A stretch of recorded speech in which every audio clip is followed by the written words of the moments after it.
Stop being so dramatic, Kathleen. You knew this was coming. My husband Tom's words cut through the air as he stood in our Palm Springs living room, smirking at the photo album I'd spent weeks creating. I mean, look at this. 25 years of marriage condensed into a pathetic little book? Really? I watched silently as he flipped through the pages, carelessly bending the corners I'd so carefully arranged. Each photo represented a milestone in our life together. Our wedding day, the purchase of our first home, holidays and family gatherings. What Tom didn't know was that between those memories lay something far more valuable than sentiment. Well, since we're being honest, he continued, closing the album with a dismissive snap, I've been seeing Jessica from the office for the past 8 months. She's young, ambitious, everything you used to be. He gestured toward his packed suitcase by the door. I'm leaving tonight. We'll be staying at the Grand Vista Hotel until we find our own place. Jessica, his 28-year-old intern. Of course. I'd suspected their affair since I noticed his late-night meetings and the mysterious perfume that clung to his shirts. But I'd kept quiet, biding my time, waiting for the right moment. That's quite the announcement, I said, my voice steady despite the trembling in my hands. And on our anniversary, no less. Oh, come on, don't tell me you actually expected me to celebrate? He laughed, and the sound echoed through our high-ceilinged living room. The album, the dinner reservation I know you made at Lorenzo's? It's desperate, Kathleen. You're desperate. I rose from the couch, smoothing my dress.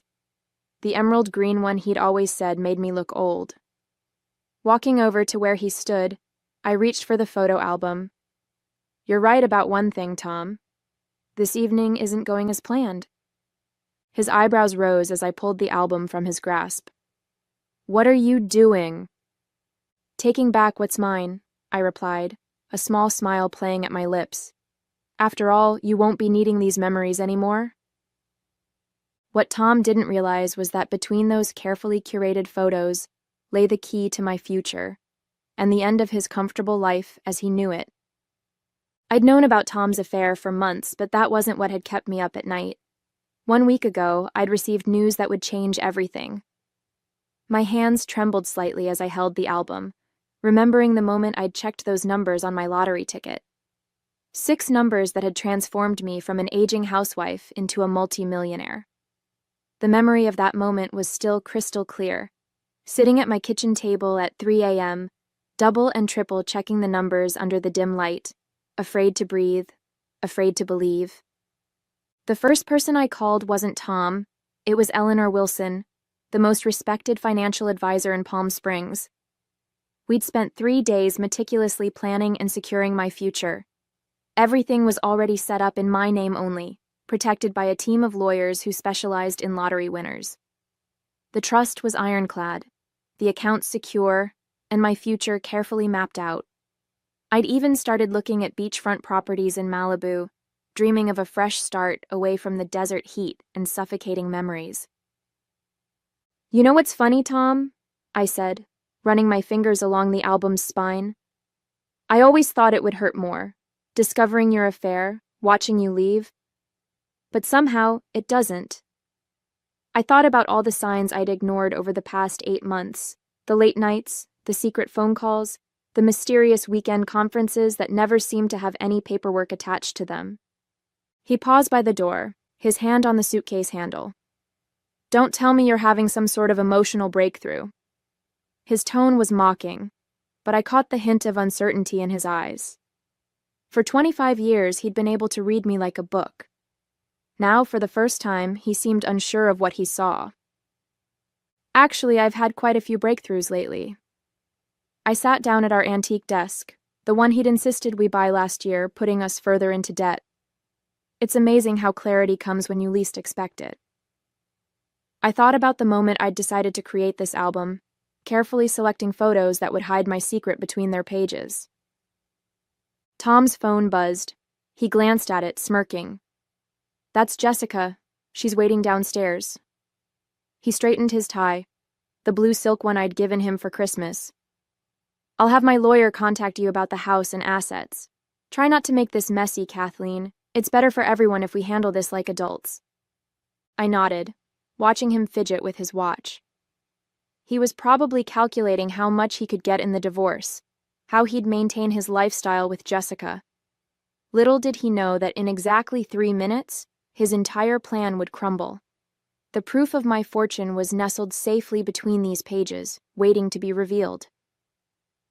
"Before you go," I said, opening the photo album once more, "there's something you should see." I carefully extracted a document from between the pages of our Hawaiian vacation photos, the last trip we'd taken together, though Tom had spent most of it texting Jessica while pretending to answer work emails. The paper was crisp, official-looking. I held it delicately between my fingers, watching Tom's expression shift from impatience to curiosity. "What's that? Another marriage counseling brochure?" He let out a dry laugh. "I think we're past that point, don't you?" "Actually," I replied, standing up straight, channeling the confidence that had been growing inside me since last week's discovery. "It's something much more interesting. You see, while you were busy planning your new life with Jessica, I was busy too." I unfolded the document slowly, deliberately. The California State Lottery Commission letterhead gleamed under our living room lights. Tom's eyes narrowed as he tried to read it from where he stood. "What are you playing at, Kathleen?" His voice had lost its mocking edge. 7 days ago, I won the lottery, Tom. $98 million to be exact. After taxes, it comes to a little over $60 million. I watched the color drain from his face. The funny thing is, according to California law, lottery winnings acquired before divorce proceedings begin are considered separate property. His suitcase hit the floor with a thud. "You're lying," he whispered, but his eyes were fixed on the official seal, the verification codes, the amount spelled out in bold black letters. "I'm not. I've already met with financial advisors, lawyers, and investment specialists. Everything's been processed and secured. The money's mine, Tom. All of it." He took a step toward me, then another, his face contorting with a mix of shock and desperation. "Kathleen, honey, let's talk about this. You know I still care about you. Maybe I've been a little hasty." "A little hasty?" I interrupted, my voice steady. "Like when you booked that romantic weekend in Santa Barbara with Jessica? Or when you used our joint account to buy her that diamond bracelet?" His phone buzzed again insistently. Jessica was still waiting downstairs, probably wondering what was taking so long. The irony wasn't lost on me. She was about to get a very different version of Tom than the one she'd been expecting. "You can't do this to me," he said, his voice cracking. "We're married. I have rights." I smiled, feeling lighter than I had in years. "Actually, Tom, I can. And I am. Jessica's waiting for you. You shouldn't keep her waiting. After all, you two have an exciting new life to begin." Tom spent the next hour trying to salvage what he could from his carefully laid plans. His transformation was almost fascinating to watch. The way his previous disdain melted into desperate charm, how his smirk softened into what he probably thought was an endearing smile. I'd seen this performance before, but never with such high stakes. "We can work this out," he said, pacing our living room. "Think about it, Kathleen. 25 years of marriage, that means something. We've built a life together." He gestured around our home, the one he'd mortgaged twice without telling me to cover his gambling debts. "Sure, I made some mistakes with Jessica, but that was just... it wasn't real. You're my wife." I sat calmly, still holding the photo album. "Your wife? Funny, you didn't seem to remember that an hour ago when you were calling me pathetic." His phone had buzzed at least a dozen times. Each time he'd glance at it nervously before declining the call. Poor Jessica was still waiting downstairs, probably wondering why her wonderful new life hadn't started yet. "I'll break it off with her right now," Tom declared, reaching for his phone. "I'll call her up here, and you can watch me end it. Would that help? Would that prove I'm serious?" I shook my head, almost pitying him. "You really don't get it, do you? This isn't about Jessica. It's about 25 years of lies, manipulation, and disrespect. The lottery just gave me the freedom to finally see it clearly." That's when his tone changed. The desperate charm vanished, replaced by something darker. You think you can just walk away? After everything I've done for you? He stepped closer, looming over me. I made you who you are. Before me, you were nothing, just some small-town girl with big dreams and no direction. I remained seated, refusing to be intimidated. And now I'm a small-town girl with $60 million and a very good lawyer. I met his gaze steadily. Would you like his number? You'll be hearing from him tomorrow anyway. I'll fight you for every penny, he snarled. I'll drag this out for years. You think you can enjoy your millions while I'm dragging you through court? Actually, I reached into the album and pulled out another document. My lawyers have already prepared everything. They've documented your affair, your gambling, the money you've stolen from our accounts. They even have receipts for all the gifts you bought Jessica with our joint credit card. How do you think that will look to a judge? The color drained from his face again. His phone buzzed one final time, and this time when he looked at it, I saw fear in his eyes. The message preview was visible even from where I sat. What's going on up there? My father's waiting at the restaurant with the investor. We're going to lose everything if we don't show up now. I smiled, understanding dawning. Let me guess. Jessica's father was going to invest in your new business venture? The one you've been embezzling company funds to start? Tom stumbled backward, collapsing onto our Italian leather sofa, another extravagant purchase he'd insisted on. How did you... His voice trailed off as I pulled out yet another document from the album. It's amazing what people will tell you when they think you're just a harmless housewife, I said, smoothing the paper on the coffee table. Like Amanda from your accounting department. She's been concerned about those irregular transfers for months, but you kept dismissing her warnings. She was quite relieved to finally share her documentation with someone who would listen. You've been investigating me, his face contorted with rage. You had no right. Actually, as your wife and a shareholder in the company, I had every right. The board of directors thought so too, when my lawyers presented the evidence last week. I paused, letting the implications sink in. They're meeting tomorrow morning to discuss your position, though I suspect that discussion will be quite brief. His phone buzzed again. This time he answered it, hands shaking. Jessica, I can't make it. Something's come up. He winced, holding the phone away from his ear as angry accusations poured out. Finally, he hung up, looking deflated. You've ruined everything, he whispered. No, Tom. You did that all by yourself. I just refuse to play along anymore. I stood up, walking to our floor-to-ceiling windows that overlooked the city lights. You know what the funny thing is? If you'd just been honest, if you'd asked for a divorce like a decent human being, I probably would have shared some of the lottery money with you. Not half, but enough. And now? Now you get nothing. I turned back to face him. Well, not exactly nothing. You get to keep all the consequences of your choices. The board will be pressing charges for the embezzlement, by the way. They're particularly interested in those offshore accounts you thought nobody would find. Tom's face went from red to pale and back again. He lunged for the photo album, probably hoping to find more documents he could destroy. But I'd already removed everything important. What remained were just photos, memories of a life that no longer existed. You calculated, manipulative... He cut himself off, apparently realizing the irony of his accusation.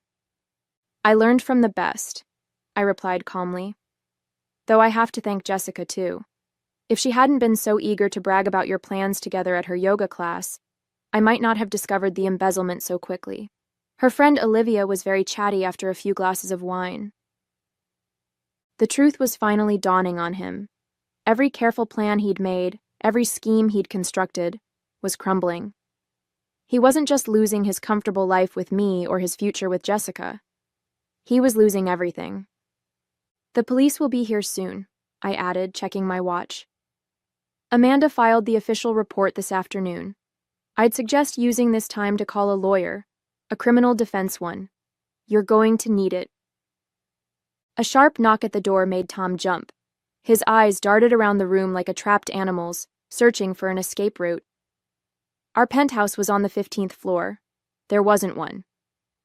"That'll be Detective Harrison," I said, walking calmly to answer it. "He's been very interested in those offshore accounts." "Wait!" Tom grabbed my arm, his fingers digging in painfully. "We can work something out. I'll sign whatever you want.